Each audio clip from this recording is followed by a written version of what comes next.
among individuals as effective as it could be.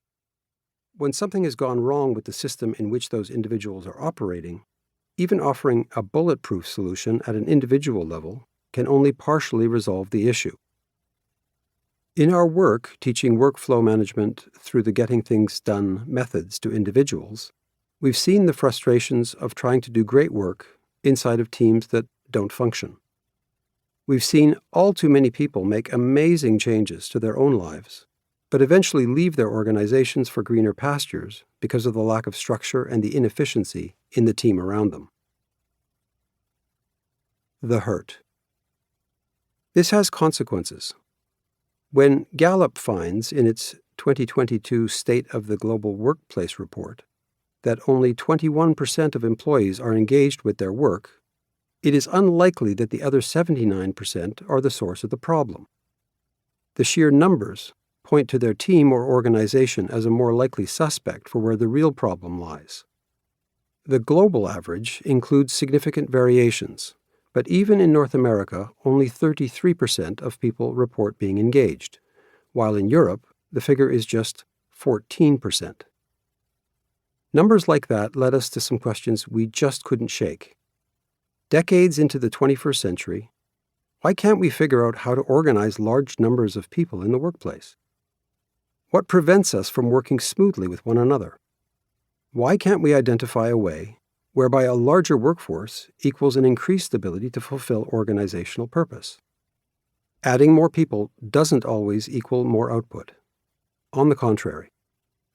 More than 130 years after the first scientific management initiatives by F.W. Taylor, it seems we still can't reliably coordinate human interactions in a way that doesn't strain the physical, mental, and emotional health of the people working within organizations.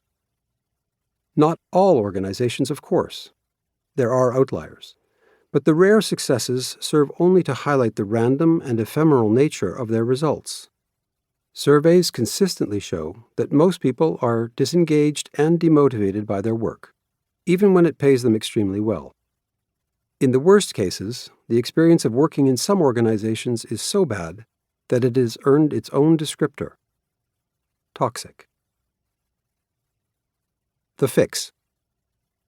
We believe there is a better way. It's not complicated, but it isn't always obvious or necessarily easy either. We suggest getting back to basic principles and steering away from complicated, software-heavy solutions to what are mostly human challenges. We believe it is possible for teams to take simple steps that lead to a culture of work that supports both individual and team performance. A culture of healthy high performance is rare, but that doesn't mean it's impossible.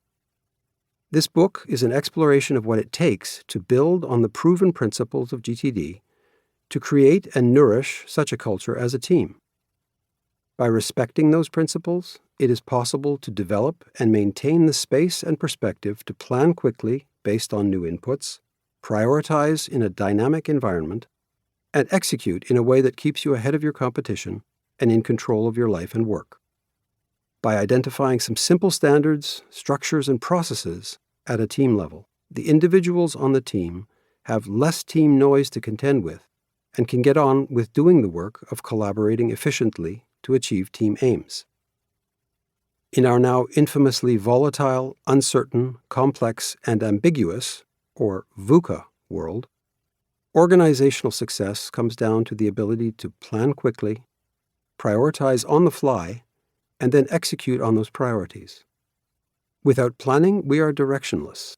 Without prioritization, we are lost in a sea of possibilities. Without execution, we can't move forward. If you get planning, prioritization, and execution flowing, then your team can move up the food chain in terms of the quality of problems it can deal with, away from reactivity into consistently moving forward on the things the team cares about. As recent events have repeatedly demonstrated, one of the critical survival skills for organizations is how quickly they respond in moments of radical change. Those last sentences were written with a global pandemic and an unexpected war in Europe in mind. But the speed of change in our world means that by the time this book is in your hands, your mind may have gone on to focus on more recent crises. Our world